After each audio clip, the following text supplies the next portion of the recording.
very down-to-earth people here. And without further ado, she's going to do a little introduction about her background. And with that, I'd like us to give Linda Clark a nice warm welcome.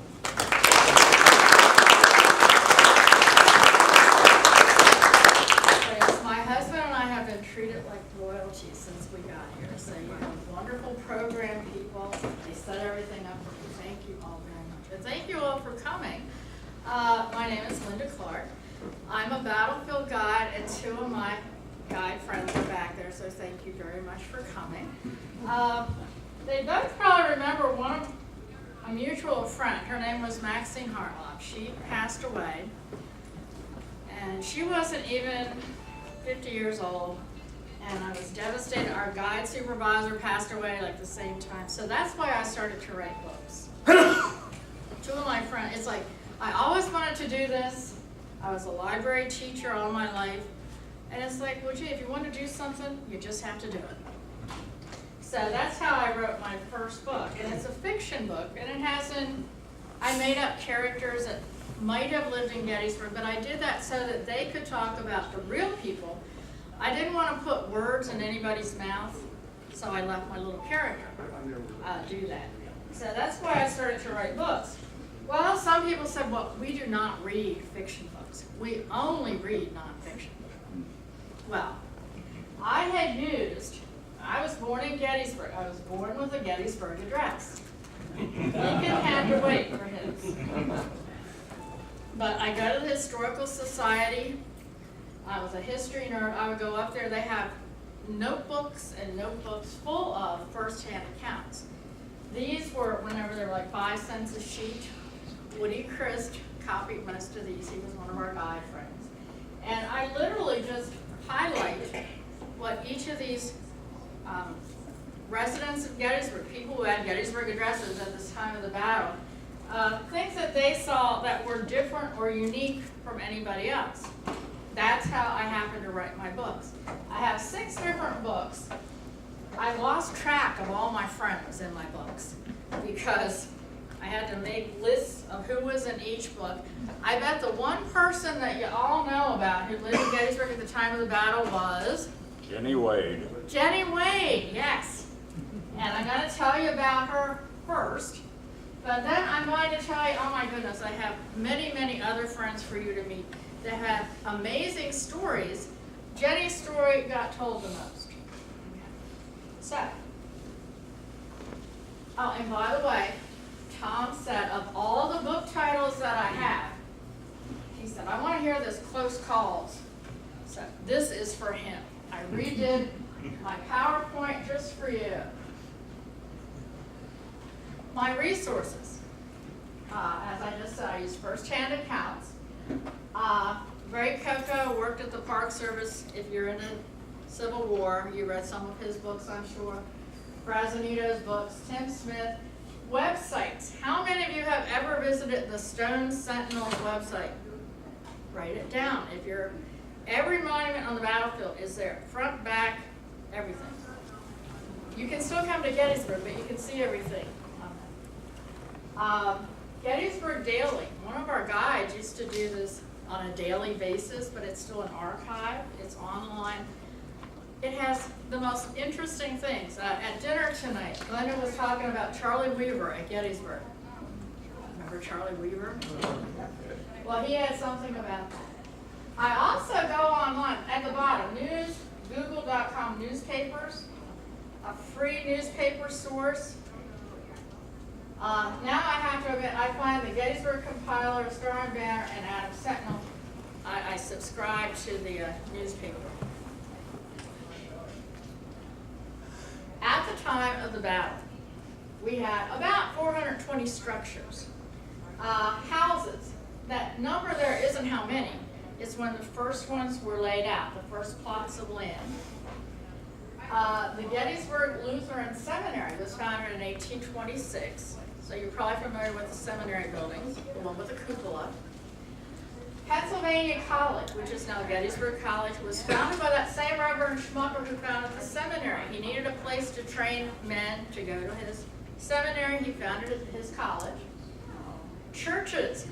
Somebody said there were a lot of churches in Frederick. We have a lot of churches in Gettysburg.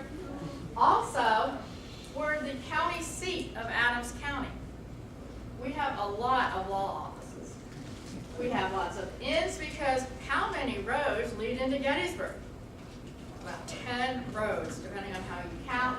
We had retail shops, and our big industry was the carriage industry. How many people did we have? About 2,400 people. Today we have about 7,000. So I thought I'd start with the first 6. Oh, you're not worried. We won't do every one. The first one I have listed is the one that everybody seems to know. And we will talk about Mary Virginia Wade, otherwise known as Jennie. We'll also be talking about her sister, usually called Georgia, but her real name was George Ann Wade McClellan. Her husband, the baby, the mother, all of those people, 1 to 5, had something in common. And that was the Jennie Wade house, which I'll show you in a moment. But look who I put at the bottom. The most important, that's you. As I study these different people and read about them, it's like there's things that you have in common with these people. Or sometimes it's like, oh, she's the age of my niece, or so-and-so is, you know, you're similar to somebody that, the people long ago are similar to people that you have in your life today. So today, we have the opportunity, you have the opportunity, the responsibility to follow the sage advice that I have there at the bottom. Have you heard of Joshua Chamberlain? He said, the power of noble deeds is to be preserved and passed on to the future. So really that's the purpose of the books that I write. We want to remember not just what the generals, you can all name generals, but can you name citizens beyond Jennie Wade? And I know as a resident of Gettysburg, I'm proud of the people who lived there at the time of the battle. And hopefully you will be too.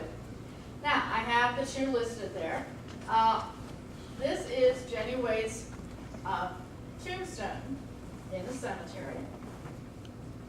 How many people have seen this very famous photograph? As it turns out, Jennie on the right, this is one of the only pictures taken of Jennie. This is her sister Georgia, and in the center is a neighbor. They just happened to take that picture, so after she unfortunately was killed, notice the picture that we have of Jennie Wade. They just kind of cropped it off. Jennie Wade's house, or the house where Jennie was killed, is actually the house where her sister, Georgia, lived. Georgia's husband was in the Army, the Union Army. She was home alone. She had a baby. Talk about Planned Parenthood. Her baby was born the day the Confederates arrived in town. Not good planning. Her mother was there with her. Her sister was there with her. Now, are you noticing? This house is right here on Cemetery Hill. Cemetery Hill is beyond here. And the Union was on Cemetery Hill. The Confederates were in the town. The house was caught in crossfire. So as a result, it was a very, very dangerous place. There were bullet holes there in the door, as you can see. I showed this picture, though, because after the battle, notice they built houses right up alongside. On the other side, today we have a motel. On the other side, we have the parking lot, so she's kind of surrounded. The other reason I put this picture in, how many people remember those cellar doors? They had to go outside to go downstairs. There was a cannon shell that hit this building while Jennie was in there baking. The family was taking care of the baby. This cannon shell is just kind of like breaking the house in 2. The basement becomes 1 basement. Oh, I forgot to tell you. This house is a duplex. Yeah. So Jennie is killed while she's baking bread. The family takes her out the door, into the cellar, downstairs. Now, while they're downstairs, who do they meet? The Catherine McLean family. Yes, the other part of the house was lived in by Mrs. McLean, her children, their grandfather, just lost her husband. Now this is such a sad story. How many people heard about the 1862 draft? In Adams County, many young men were drafted. This one man didn't want to go. So Catherine McLean's husband was paid $300, took his place. He was the substitute. He was killed in Virginia. So now Catherine and her family are in that cellar. The shells are flying, and they're there with a dead body of their sister, or their neighbor's sister. They have never seen their father's final resting place. And as it turns out, it's like this. Their father, notice his name, Isaac Newton. Isaac Newton McLean is buried in a Virginia cemetery near where he was killed. Meanwhile, Jennie is buried right near where she was killed in the Evergreen Cemetery. The reason Cemetery Hill is called Cemetery Hill at the time of the battle is because there was a citizen cemetery. That's where Jennie Wade is buried. Many of the people that I'm going to tell you about are going to be buried there as well. Now, this cemetery, has anybody visited the Evergreen Cemetery? I know my guy friends did.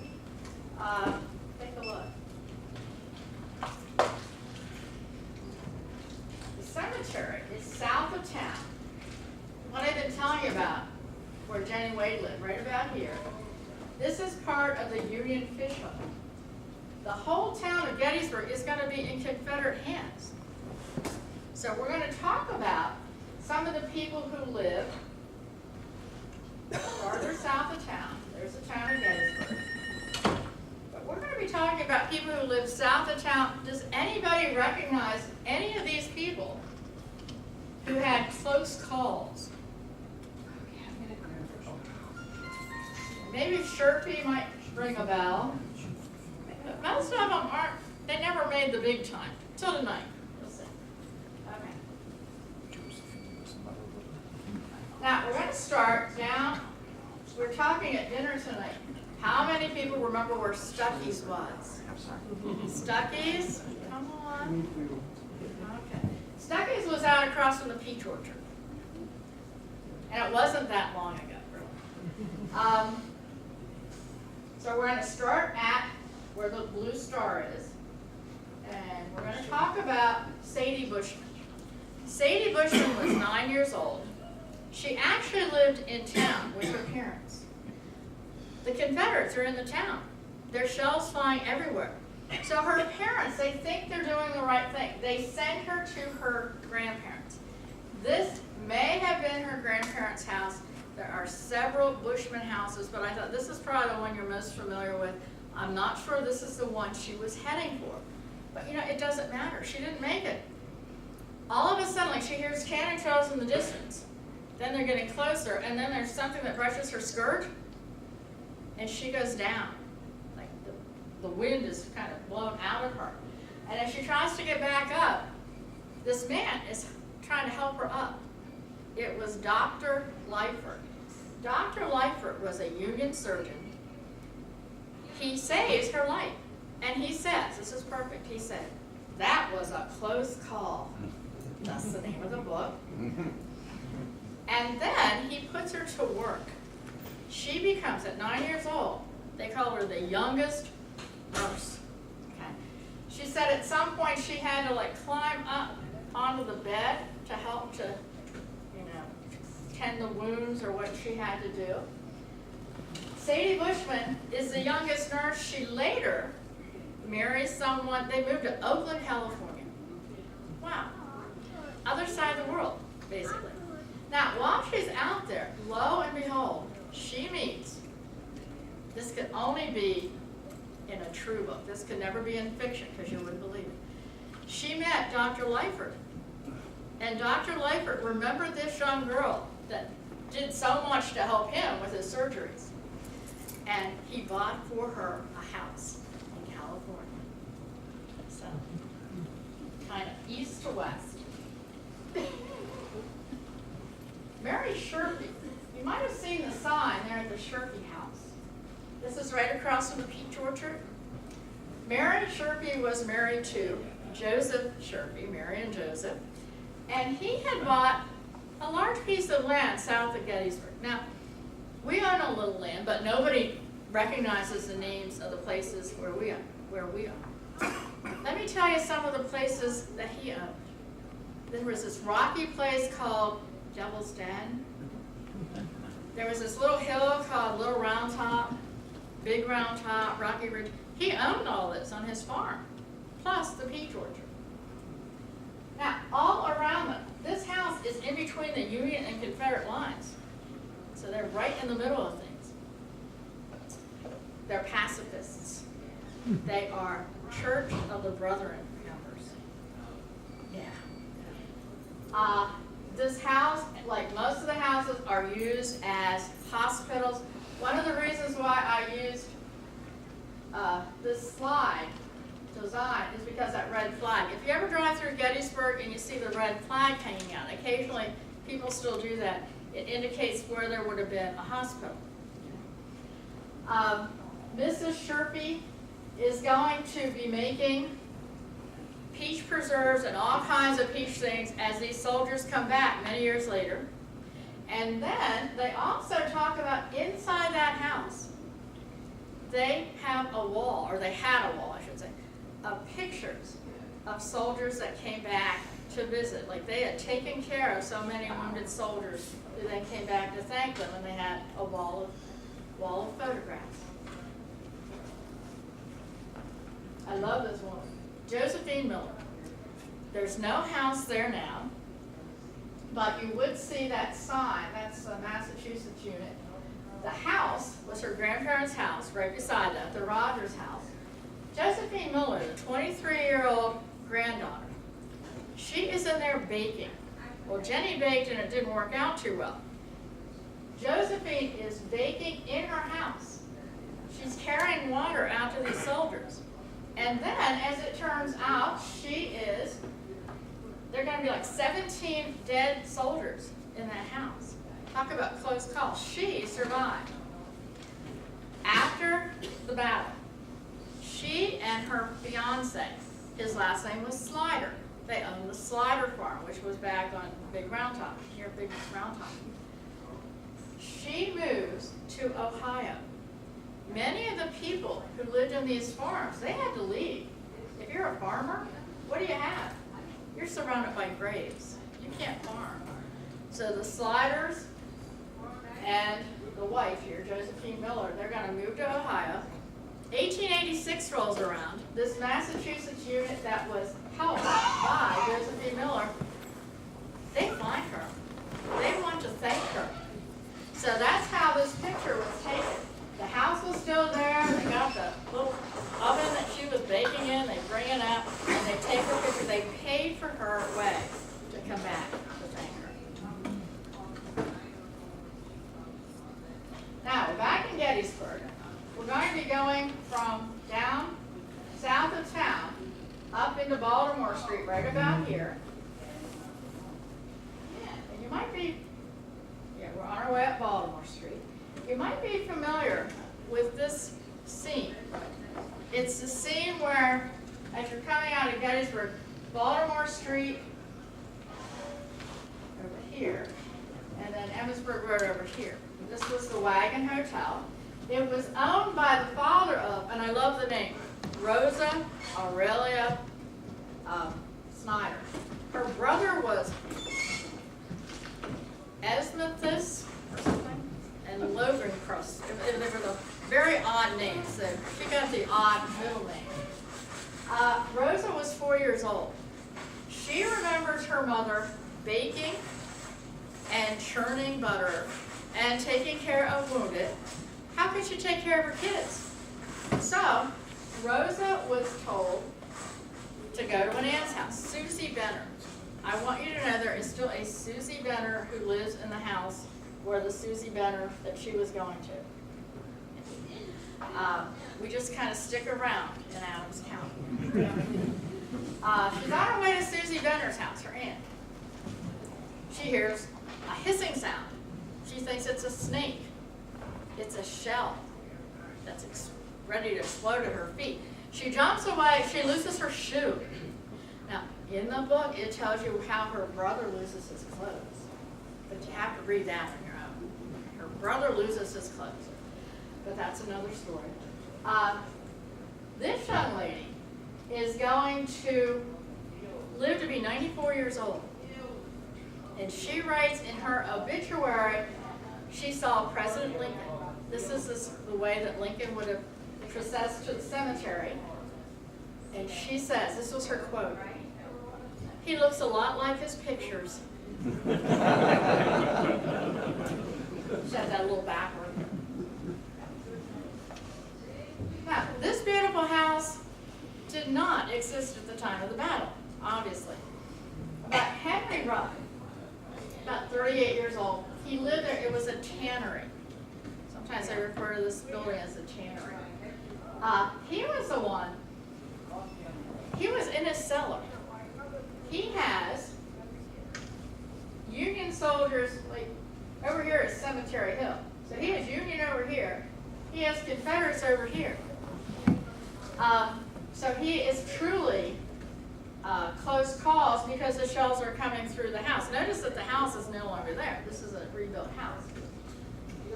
What I learned from him, though, he wrote about all the patriotic things that the local men and women were doing. You just don't hear a lot about that, but you know, some of the various groups that they joined as 1861 and Lincoln had the call to volunteer. So he talks a lot about that. Does this one make you hungry for ice cream? This is where Mr. G's ice cream is now. Emma Weinbrenner, she lived here with her family. Her husband, whose last name was Harrowing, he was a seminary student. Many local girls married seminary students. At least many of the ones who write. Maybe that's a connection.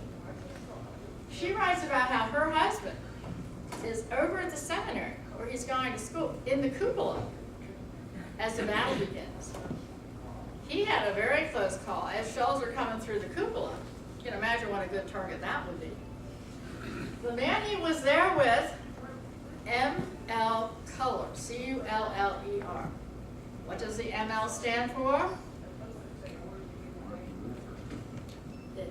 Martin Luther? Martin Luther, yeah. Good old M.L. Culler, Martin Luther Culler. Thank goodness for him because he was going to be here with the Weinbrenner family in this house during the battle. They have amazing experiences, you know, the house getting hit by shells, but their most amazing experience is there's a knock at the door. It's getting dark. The town is in rebel hands. They have rebel sharpshooters in the house firing at neighbors that have Union sharpshooters in the house. They answer the door. There are Confederates inviting them to dinner. They invited them around back in some building, you know, a little stable, I guess, and they had a chicken dinner. And she talks about like they pulled the chair out. And the Confederates doing this for the citizens of Gettysburg. These are the stories you don't hear about when you read about the military. This house also has a restaurant in. You probably recognize this as the Farnsworth House. At the time of the battle, Harvey Sweeney lived here. Now, poor Harvey Sweeney, by the time he was 22, both of his parents had passed away. Most of his siblings, by the time he was 51, when the battle started, his wife left, took the daughter. His one son said, "Hey, you're a rebel sympathizer," which really hurt him. And then his youngest son left home, moved to the Midwest, becomes a soldier, joins the military. Actually, he's underage. He lies about his age. Henry Sweeney goes out and tries to talk him into returning home. And then in the book, it has like the letter, the obituary actually. The son is accidentally killed by the other men in his unit, an accidental firing of one of the guns. So he loses his son. Now he's in his house all by himself, except the people who live out on McPherson's Ridge, they had to leave there. So now they're coming into his house. He's taking care of wounded, and the one side of his house is totally covered with holes where his house was hit many times from the battle. This is my hero. Catherine Garlick was only 41. Now maybe she aged that much after her 3 days at Gettysburg. She lives, well, this is kind of funny. The house that she lives in, I know when I was a kid, I had people who, their last name was Garlick, and they were in school with me. My mom's 93. She had people that were Garlick that went to school with her. Garlicks lived there then. I knocked at their door to put a sign in their window. I talked to Mrs. Garlick, and that was just a couple years ago. So, just in recent years, it's now out of the Garlick family.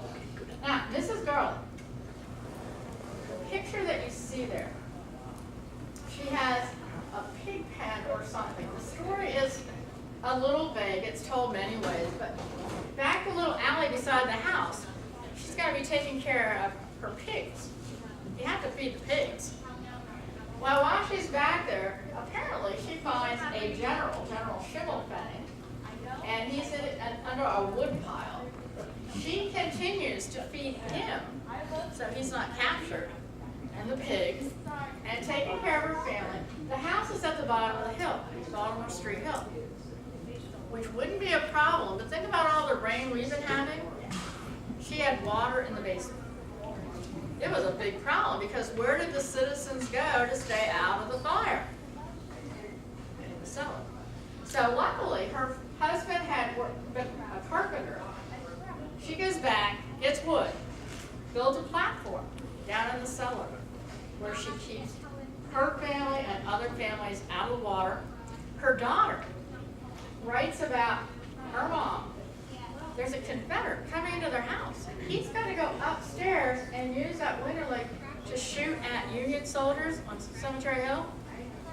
That woman, she goes up there and pulls at his coat like, you are not going to use this house that has women and children for that purpose. And he leaves. Oh, yeah. She was no whip. Also, though, she writes after the battle. We talk about fake news today.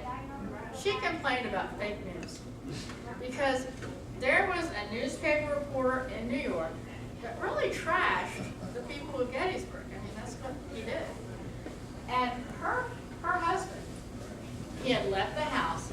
I mean, you couldn't go on GPS or Google Earth or, you couldn't turn on the TV. How are you going to see what's happening? Not right now. He went up to Cemetery Hill. Well, then he couldn't get back. So she didn't know if he was dead or alive, so she was very upset with the way the men of the town were treated. Now, this house you might drive by many times and never notice. It's on Baltimore Street. Here beside that beautiful window, there is a cannon shell. Remember, our cannon shells aren't that huge. We had the light artillery. This house has a new facade. It didn't look like that at the time of the battle, but Reverend Bergstresser, a Methodist minister, spent 1 year in Gettysburg. Guess which year it might have been? His daughter talks about being upstairs, taking care of her brother who has typhoid. So you kind of forget that these people have other daily health problems to deal with that, and now the Confederates are in their town. She says a shell came through the front window, bounced off the wall, and went back into the street. And for some reason, she writes out, she went running after it. And she ran across the street, and there's a Confederate over there, and he said, you're no better off here than where you were. You might as well go home. So she did. Gates Sponestock. I love some of the names. This is right across from the Fauna Stock building. That's a pretty famous photograph. Gates was 10 years old. Think of any 10-year-old boy you know, and chances are, no matter what they're doing, they're bored. Most of the 10-year-old boys in town, and a lot of them did do writings at some point in their life. He said, boy, when those Confederates came to town, it was like a Wild West show. He loved it. They were going up and down the streets on their horses, shooting their guns. He thought it was the greatest thing. The one thing he does say then later is, his closest call was on July 4th. That's the day after the battle. Now keep in mind, we know, when the battle basically ended, but there were Confederate sharpshooters. He was out trying to clean off the sidewalk, and many times they talk about mud and blood. Like we talk about the hurricanes, which are awful. We look at all that mud. In addition, here we had huge storms after the battle, but we also had the blood and the mud. And as he's cleaning off his sidewalk, a bullet comes right by his head. So that was his closest call. Now, we're heading, we kind of come up the street. Okay, we've done Baltimore Street. We're going to come up to the center of town and go out to the right towards York. I put the diamond in there because at the time of the battle, instead of being called Lincoln Square or Insanity Circle, for anybody that's around there, they called it the Diamond. Because you think if 4 roads come in right there, they kind of form a diamond. Oh, and I forgot. Look at this. That was in the center of the town. That was our first courthouse. Not at the time of the battle, but from 1800 to about 1858, that building stood in the center of the town. Can you imagine appearing in court? That would be taking your life in your hands, maybe. Now, as you go down York Street, Valentine's Swapping had a bakery. Now, this was a very controversial thing, a bakery. Who usually did the baking? The women. Why should we have somebody else bake? So you can see it was kind of this is a newfangled idea. He was all right, but his business took a big hit because Confederates took his bread, and then the U.S. government, they had a contract. He was supposed to supply bread to all of the wounded soldiers at the courthouse. He never got paid. Now, I'll be honest, you can look through these legal documents. They just went on and on and on. So he never really got money. I found this. Does anybody remember Henning's Bakery? Where's my Glenda?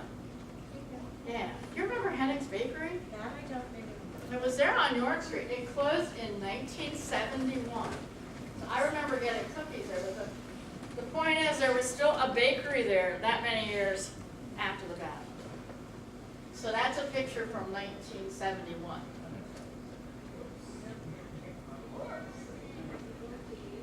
You may have passed by the St. James Church. St. James Church, their reverend at the time was Reverend Essex. He was an amazing man. This is a newer church, not the one that was there at the time of the battle.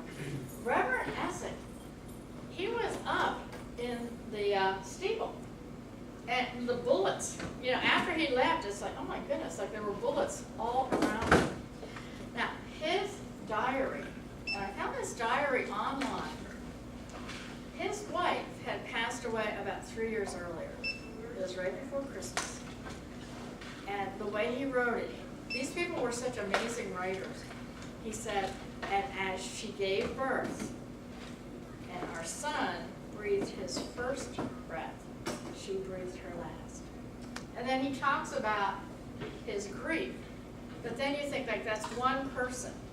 In Gettysburg, in 3 days, we had 7,000 to 10,000 dead soldiers, which is more than we can really imagine.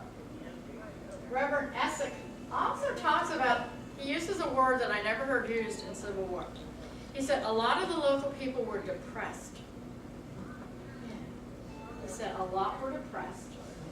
And he talks also about the Confederates running up and down the street. Now he says, see this just goes to show you, depending on who you ask, he said that the Confederates were very mean to the people, the residents. Like we had a totally different story right up the street around the corner. I remember when this house burnt. This was the Globe Hotel. John Will and his dad, they had an inn there. They recall when the Confederates came into town, it's like, hey, those guys look familiar. They think that some of the Confederates that were entering Gettysburg in July of 1863, they remember serving them. And they remember these people coming and asking lots of questions. Well, how do you get here? Well, how do you get there? Sometimes these guys, John Will and his dad, are referred to as perhaps Southern sympathizers, but it depends who you believe. John Will, he's a young man. He talks about going up on the top of the house, behind the chimney, so he can see what's happening. He's almost hit. And this Confederate yells at him, like, get down, get down. And it took him a while to realize he was talking to him. And this young Confederate soldier says, I almost shot you. You're a civilian. I shouldn't shoot you. And these two young men, I can just kind of imagine them talking. What John Will writes is, if 12 of the most extreme northern people and 12 of the most extreme southern people got together and were hung before the war, there wouldn't have been a war. That's what he said. An interesting concept. But yeah. John Will also talks about how Confederates going in there, it was an inn, a tavern. The Confederates wanted whiskey. And Father said no. But then there was this saber that appeared. They got the whiskey. Back to the center of town. We're going to be going down Chambersburg Street. And we're going to talk about some near misses. I don't know if any of these names look familiar or not. Chances are no. But they have some quite exciting stories. Now, Hugh Scott. He was a young man. His dad. What did I do? We had a state senator named Scott. Oh, okay. I can't wait. Well, this Hugh Scott had he had a telegraph. He was operating a telegraph. Can you imagine how important that piece of communication was to keep that going? Well, as it turns out, he finds out that the Confederates are right at the edge of town. His family helps him load up his equipment. He goes out the back door in the alley, in a buggy, off he goes. Moments later, his mom and aunt go to the front door. There's a knock at the front door, and they're met with a gun to their head. Of course, it was meant for Hugh. And the mother, they didn't lie back then. The mother said, and I told a lie. I said, oh, you left 3 hours ago. And then she tried to get rid of any of the writings that he had done. But Hugh Scott, and this is there where the Parrot restaurant is. Marion Warner. She lived where the Thai restaurant is. A few years ago, the YWCA, I don't think I brought it in. We worked together and we put signs in the windows. If you walk around Gettysburg, you might have seen these. It's called Women Behind These Walls. and we'd write a little bit about what the women were doing, what their experiences were. Well, I got to go into the Thai restaurant and explain to them why they should put this sign in the window. It was interesting. But they did, it's there. But in any event, Mary Warner, she had lost a child, so like she knew about grief. She complained about the government. She said the government did not sufficiently fortify our boundaries between North and South. I thought that had kind of like a current ring to it there. She was complaining about that. She tells an amazing story. Like the cannonballs are hitting the house, and her house would be to the one way over on the left. They decide it's not safe, so they go to the bank, to the safest place in the bank, a vault. 19 women, 2 dogs, and a cat. Can you imagine? They survived though. And later she talks about, and this is something that you never hear about in military books, many of the people who lived in town, they have Confederates right outside their windows. What they keep hearing, and this was more than one, they keep hearing they're going to raise a black flag over the town. They're going to shell the town. And this was heard by a number of the sources I have. She also talks about, oh my goodness, the flies. She needed that black flag stuff afterwards because the flies were incredible. But one of the most, just kind of picture this. Okay. The Confederates had built some kind of a embankment across the road for protection. After the battle, what's happening to all these horses that were pulling the cannon? They're just kind of wandering around. I'm sure everybody was truly shell-shocked. So now, she says, and these horses start down the road. They get to my house. They're too tired to go over. They're too tired to go around this embankment. She says, they walk right down the hallway, right through my house.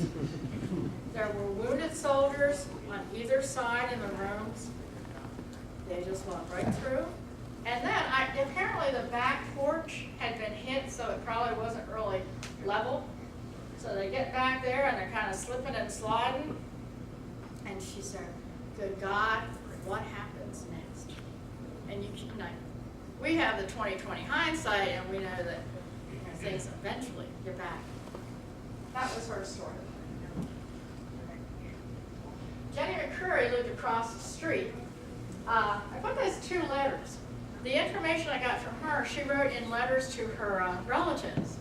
One before the battle, she was all upset about these ditzy little things that we all worry about. You know, oh my Lord, what's going to happen?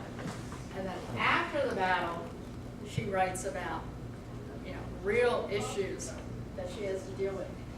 And this young lady also was up on the roof watching the battle. I thought it would probably be mostly the guys, but she was up there. Now, Amos Whetstone, has anybody ever heard of him? Not a famous person. He was a 25-year-old student at the seminary. And he was living in a boarding house near where Mary Warner lived, there on Chambersburg Street. And he was telling his neighbors, you better be careful, you better be careful. Well, here about that time, he said he was hit in the leg.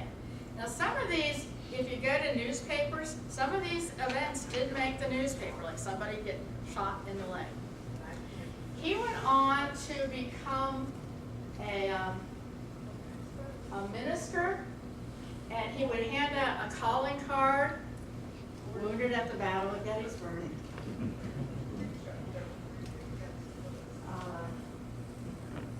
I love Margie Gould. She did not live in this building. Does anybody remember this? It burned in the 1960s. See, I really am older than her. We decided I took the guy test with a crayon. Margie right here. She lived over here, beside this big building. This big building might not have looked quite like this. This is the Eagle Hotel. She lived here. Her dad had a candy shop. And she remembers the Confederates coming into town, and she recalls in her, or it was recalled in her obituary, that she was carried to safety by Confederate General Early. I don't know, apparently somebody probably told her that, and then it was in her obituary. I just have to give Elvin his skills. I need a lot of people. Frederick Lehman, what do you think of that? I need a lot of stuff done, like, Now, this was a 15-year-old student at Pennsylvania College, which was now Gettysburg College. He felt very patriotic. He said he was inspired by what was happening. So, he goes out and he gets one of the weapons from one of the soldiers who has been killed, and he's going to join the battle. He's almost captured. He goes back inside, and then on July 4th, he is also hit in the knee. And he said that, you know, he was crippled for the rest of his life, but he went on to become a lawyer in Washington, D.C. You know this one. John Burns. Now, on his, this man, at the time of the battle, was 69 years old. He went out to fight off the Confederates. He heard these Confederates are coming into his town. He has a statue out on the first day's battle where it says he is 70. But that is not right. And he was very upset that whenever the Union commander of the Iron Brigade, who he was fighting alongside, they said he was 70 years old, and it really upset him because 69, that was big. And so any of that, he's the only civilian who went out to fight off the Confederates, although many other local men were involved in other military efforts other than Gettysburg. And we'll talk about that. Now, chances are you've driven by this church. Saturday nights, they have a beautiful service here. And Elizabeth Butler did not live on this street. She was an African-American woman. Of the 2,400 people who lived in Gettysburg, we had about just under 200 African-Americans. Many of them had just moved up over the Mason-Dixon line. They wanted freedom, and they wanted their kids to have an education.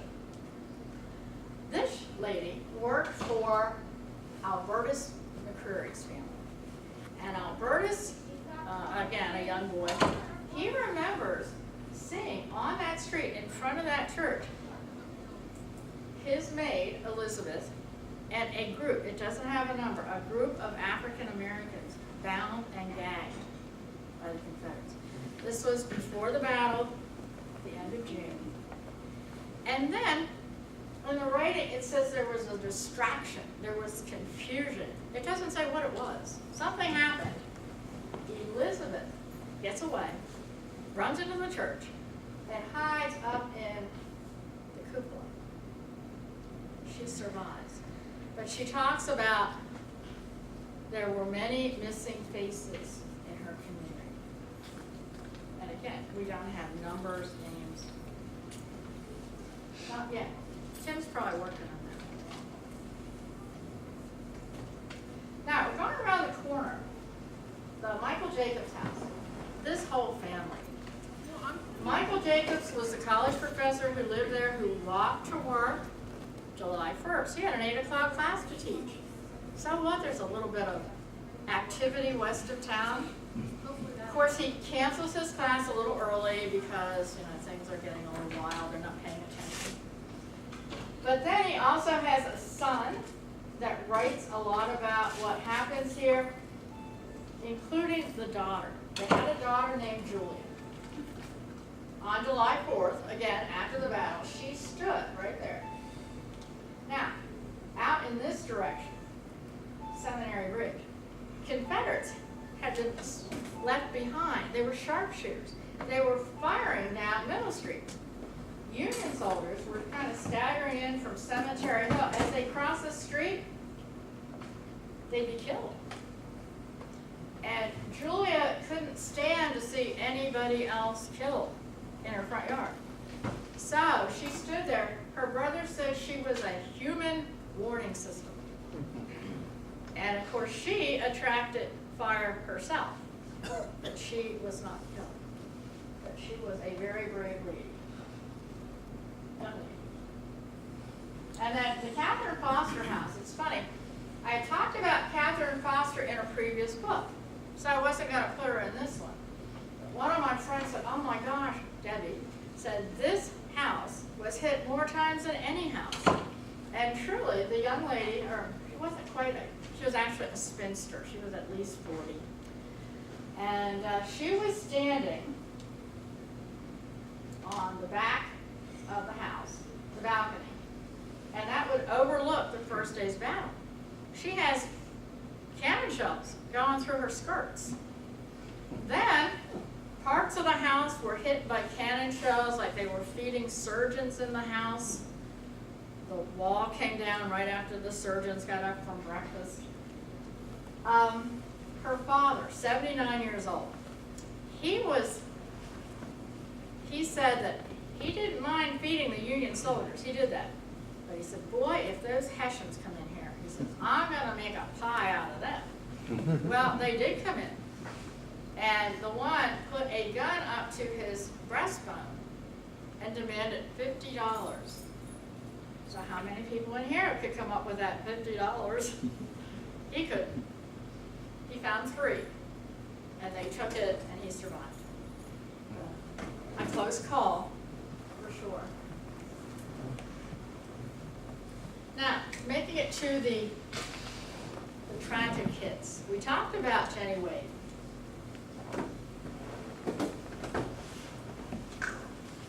But chances are, you never heard of some of these other folks.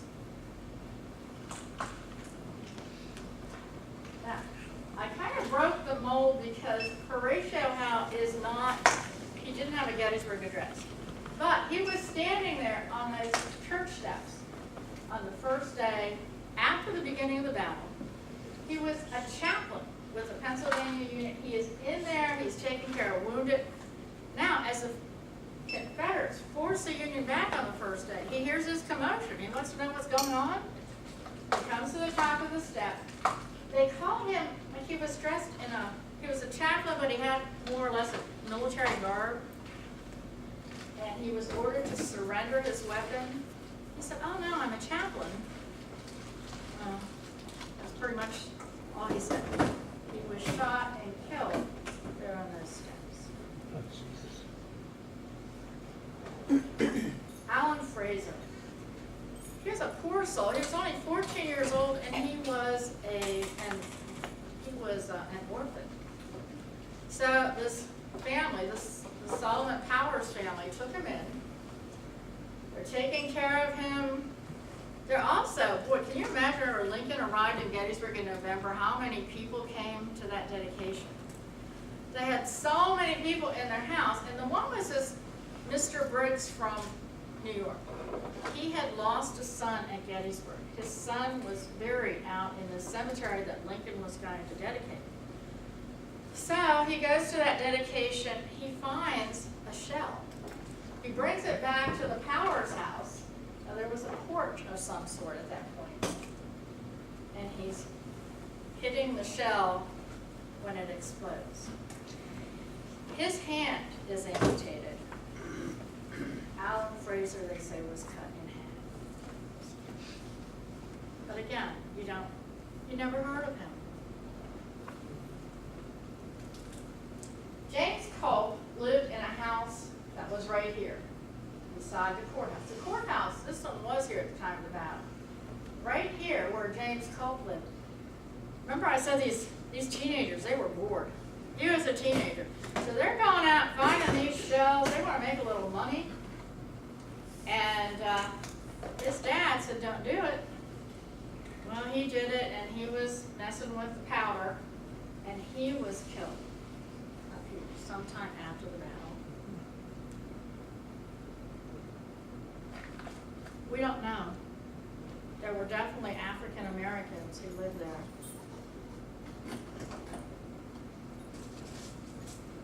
George W. Sandin, before the battle, Confederates came into Gettysburg. There was a group of young local men who joined a militia, including, you know what the W stands for?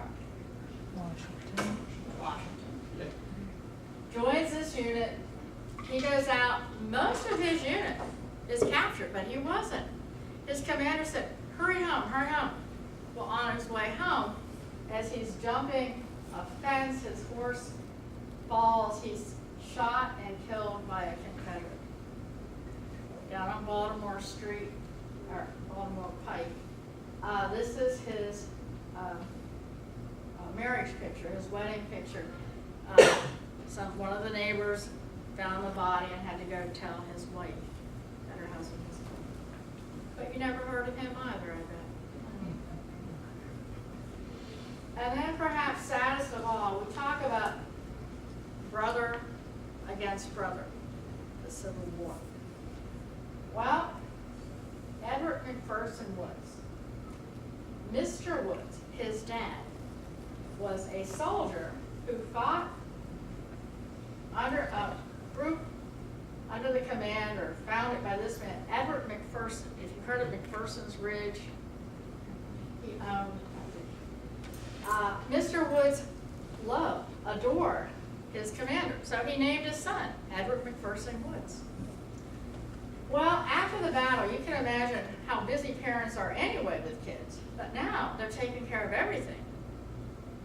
So this was truly an incident of brother against brother. It's in the paper. They don't have big headlines like we have today, but just a little heading.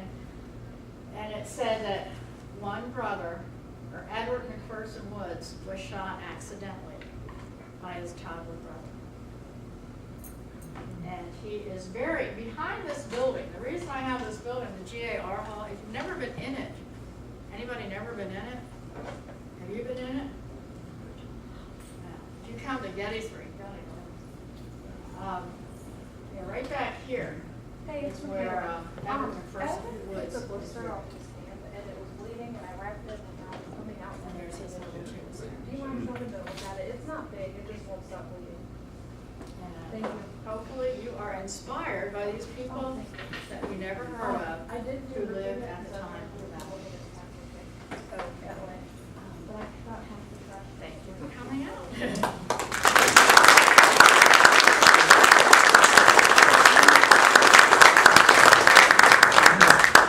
Question? Yeah, very good talk, thank you for coming. Thank you. It still strikes me that a battle of that intensity and violence and large scale that only one civilian was killed, they're fighting right around this town. Is there anything that accounts for the low death toll, especially maybe compared to other Well, yeah, Civil it's War funny that you battles? should ask. I do have my books up here. When somebody was reviewing my books, they said, and the editors took out all the war. These people were hardy people. They followed directions. They were told to, basically they were in their cellars. They would come out, whenever they thought it was safe. But I think there was a hand of God. Truly, it's a miracle. It really is. There's no other. There were so many, these were some close calls that fit in my book, but there were a lot of people that, the Confederates, lots of people go, oh, did they go in and destroy everything? There was a kindness, and I think the reason there was a kindness between them on both sides. Where were most of the battles? South. A lot of these people had relatives in the army down south. So, the ladies, the people who lived in Gettysburg, they're hoping that the ladies down in the south are taking nice care of their relatives. So, I think the people in Gettysburg, the one little girl sitting out on the front step talking to the soldiers, and I think there was a camaraderie almost, because they were all in this together.